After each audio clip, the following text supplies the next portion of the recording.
O mundo mudou bastante, ficou mais acelerado. E como eu costumo dizer, o mundo para o qual eu me preparei não ocorreu. Eu tive excelente formação no meu Rio Grande do Sul natal, excelente formação na USP, estudei fora, especialmente França e Estados Unidos. Nenhum professor me preparou, por exemplo, para a iluminação de live. Nenhum professor me deu uma dica em Paris sobre lives.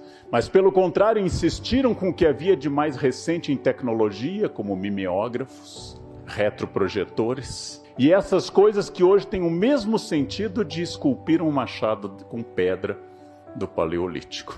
Então, a primeira característica deste mundo que acelera o processo de transformação e que vai atingir o líder é a capacidade de acompanhar mudanças que não são mais geracionais.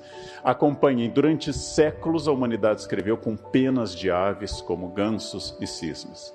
A partir da Revolução Industrial surgiu a ponta da pena de aço. No fim do século XVIII, molhava-se no tinteiro a ponta da pena de aço, depois de mais de 1000 anos de uso de plumas de aves.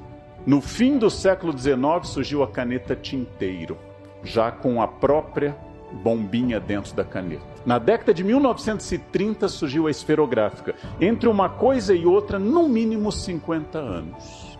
E hoje, quando você leva seu iPhone do ano passado, porque ele tem um problema, o homem olha para você como se você apresentasse uma tábua de argila com escrita cuneiforme. E não tem mais nem fonte para isso, doutor.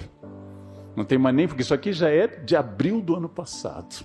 Essa mudança ela é muito rápida e ela não pressupõe mais a possibilidade daquilo que fez a geração do meu pai, formada em Direito na Federal de Porto Alegre, que era receber seu diploma em 1959, colocar na parede e passar 52 anos como advogado com aquele diploma, sem nunca ter feito MBA, curso, atualização, Summit e o escambau.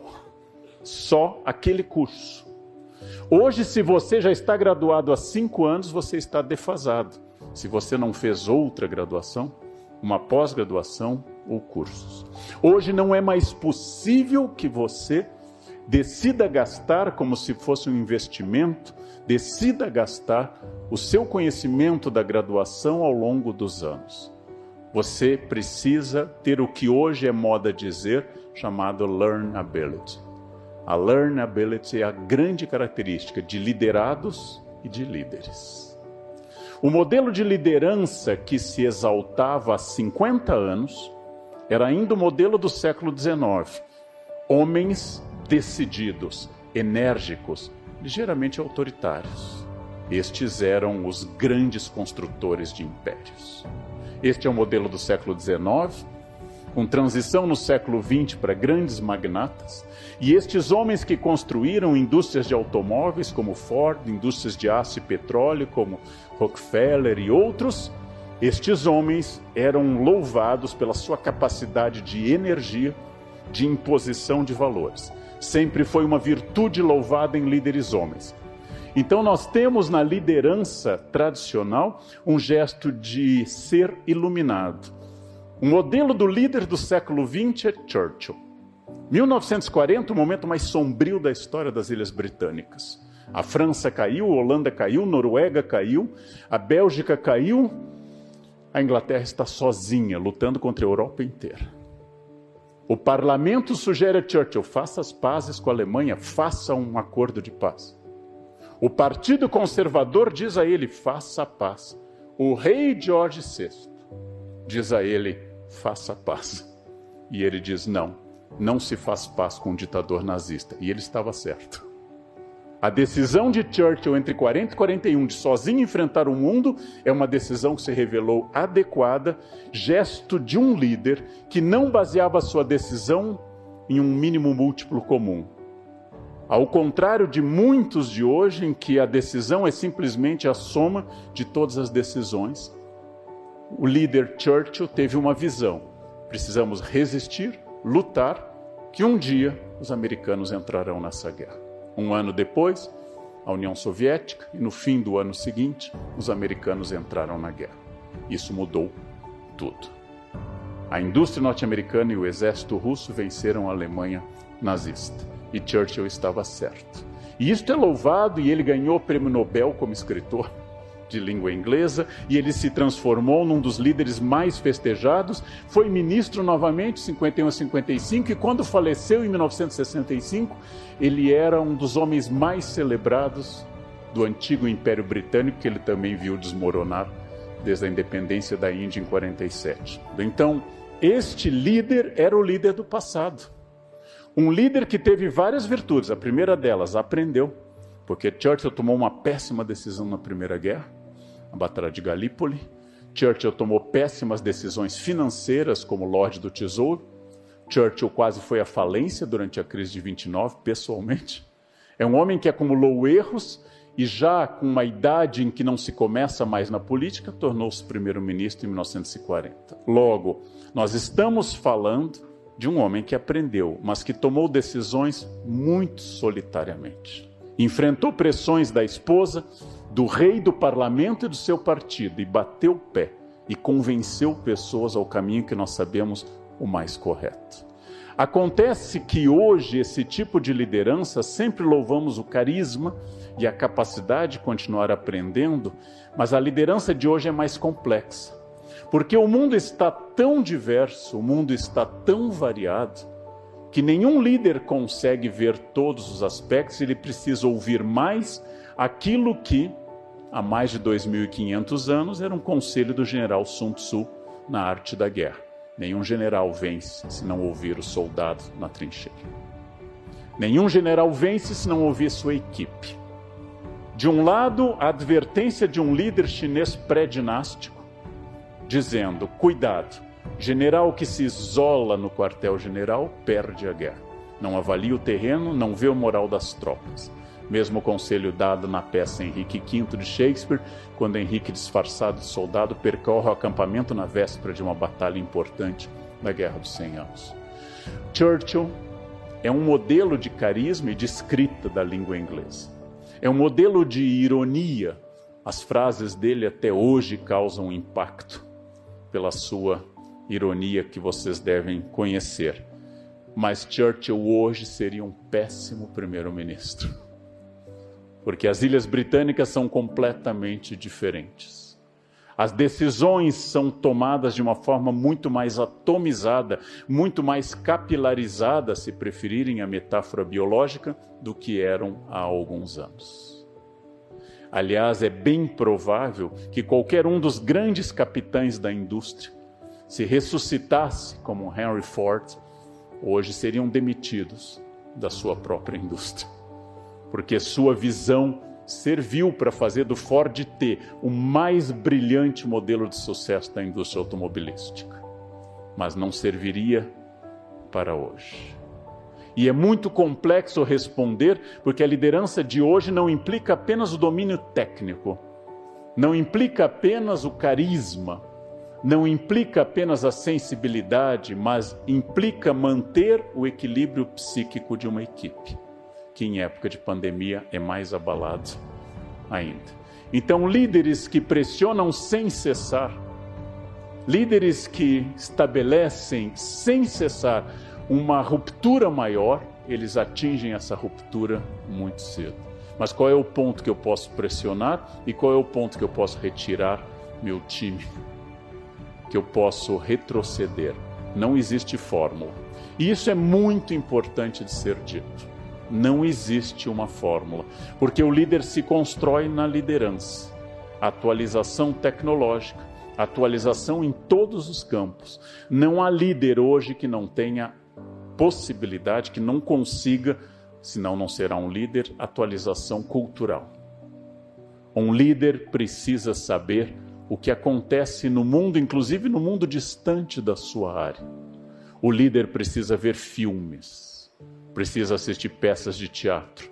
E não há nenhum motivo para duvidar que um bom líder hoje tenha que passar uns 15 minutos por semana vendo TikTok.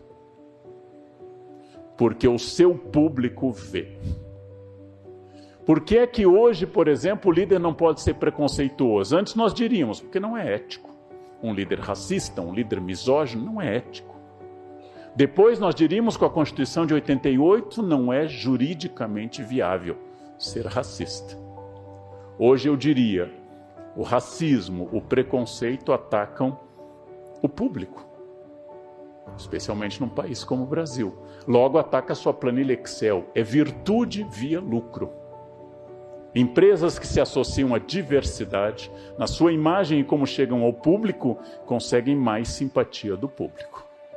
Empresas que têm gestos de exclusão, que às vezes pode ser uma foto, vão para os trend topics. Ou seja, nós temos que ter cuidados que a minha avó, quando minha prima, que tinha sobrepeso, chegou chorando a casa no interior do Rio Grande do Sul, dizendo: vó, me chamaram de gorda. E ela, alemã gaúcha: mas tu é gorda? Tu quer que chame de quê? Isso passou. Isso passou. O líder das piadas incisivas, o líder irônico, o líder agressivo ou assediador, ele ataca o lucro da empresa hoje.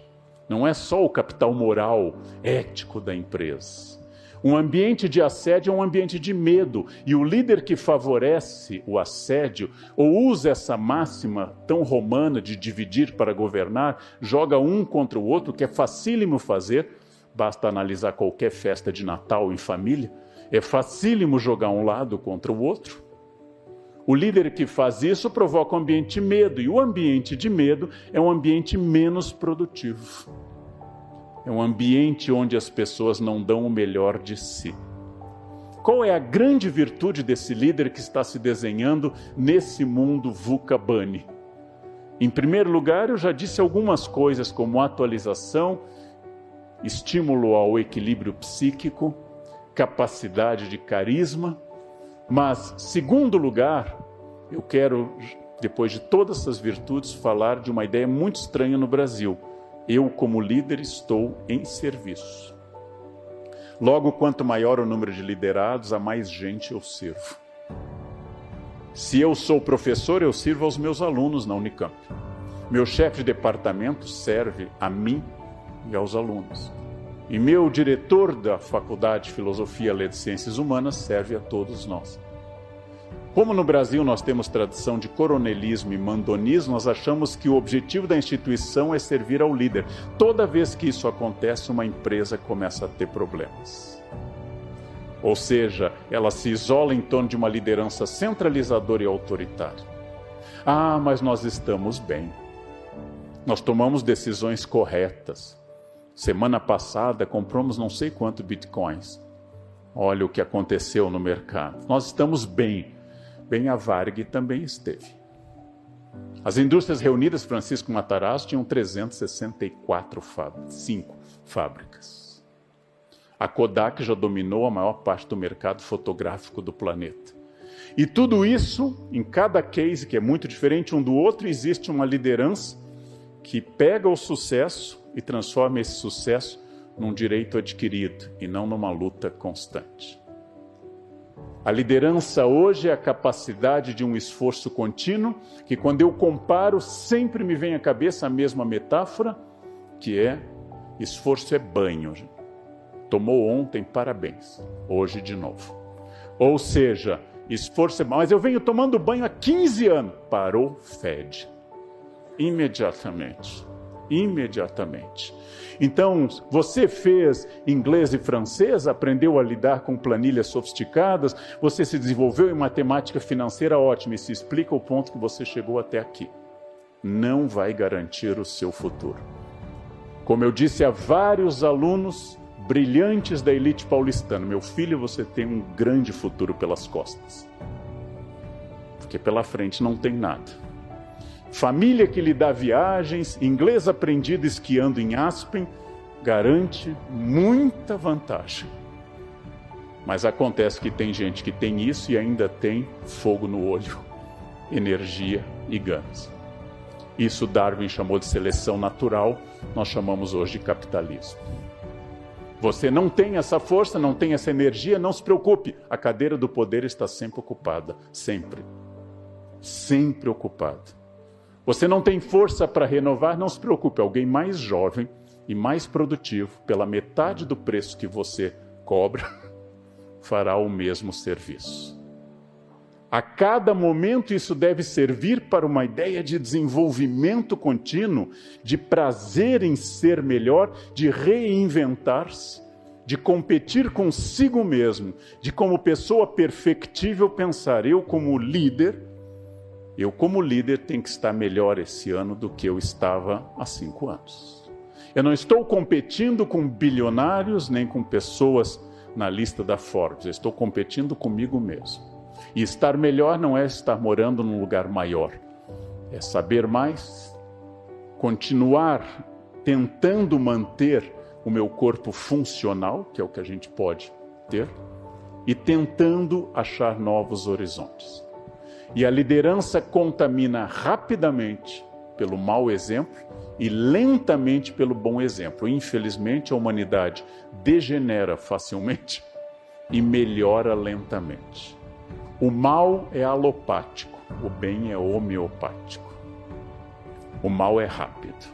Ambientes tóxicos, ambientes de mau exemplo, eles levam lentamente à contaminação de todo o sistema, e essa contaminação do sistema acaba destruindo a possibilidade de confiança, de desafio dessa liderança. Então, se ainda é impossível falar do futuro da liderança, é óbvio que hoje é possível falar de um presente que ela é menos centralizado.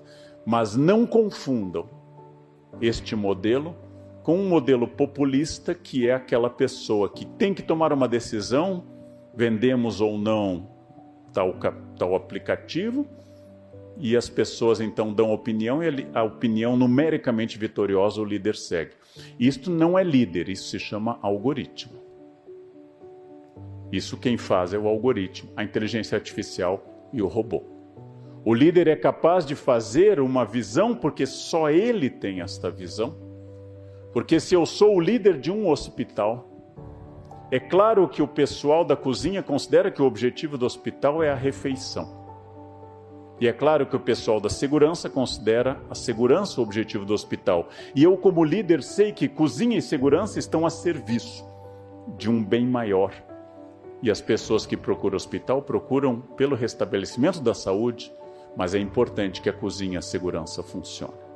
Só o líder tem a visão de todo o processo, deve ouvir todo mundo, como recomendava Sun Tzu, mas deve tomar a sua decisão. E isto se chama protagonismo. O que é protagonismo? Posso dar muitas definições filosóficas, tenho várias, mas vou dar uma inesquecível para vocês. Protagonismo é incluir o seu esfíncter na reta. Isso é protagonismo. Quando você inclui seu esfíncter na reta, você passou a ser protagonista. Você parou de ter o hábito tão sólido no nosso amado país de é o sistema, a culpa é do governo, o momento é difícil, é de crise, Mercúrio ficou retrógrado. Não posso. Por que você não consegue se impor? Eu sou de peixes, eu sou de água. Mas você se abala muito fácil. É câncer. Câncer é assim. Nossa, mas você foi muito autoritário. Áries. Você confiaria num conselho financeiro de alguém que usa signo? É preciso que o líder restabeleça a objetividade das coisas. Esse é nosso objetivo.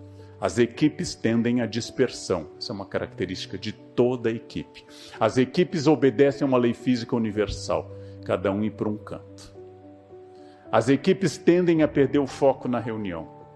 O líder é o que reconduz a esse foco, sempre destacando na medida do possível, se for possível, o elogio público, a crítica em privado, mas o líder não se omite, inclusive, vendo que alguém não faz parte daquele objetivo, vendo que a pessoa não incorpora aqueles valores, com todo o respeito do mundo, oferecer a essa pessoa a chance de crescer na concorrência. Ou seja, também isso é uma decisão de líder. Quem ama educa seus filhos, quem lidera sabe agregar e cortar, porque eu respondo pela equipe e não pelo bem-estar de uma pessoa. Eu respondo pelo bem-estar de muitas pessoas. Não é autoritarismo, mas é autoridade.